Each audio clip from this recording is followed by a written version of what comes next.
और मेरे भाई बात सुन, आज तीसरा दिन है मैं तुझे देख रहा हूँ यहाँ पे, तू किसके साथ बातें करता है फोन पे? मेरी गर्लफ्रेंड है। फिर बड़ा अफसोस है यार। मेरी बात सुन, तू सारा सारा दिन यहाँ पे गुजार देता है, तू घर माँ बाप को टाइम दे जाके, उनके पास बैठा कर।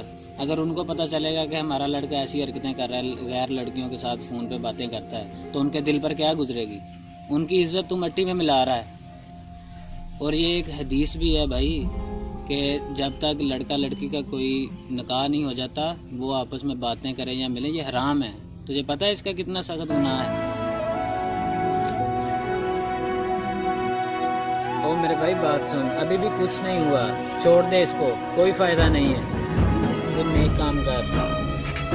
ठीक है, चलता हूँ।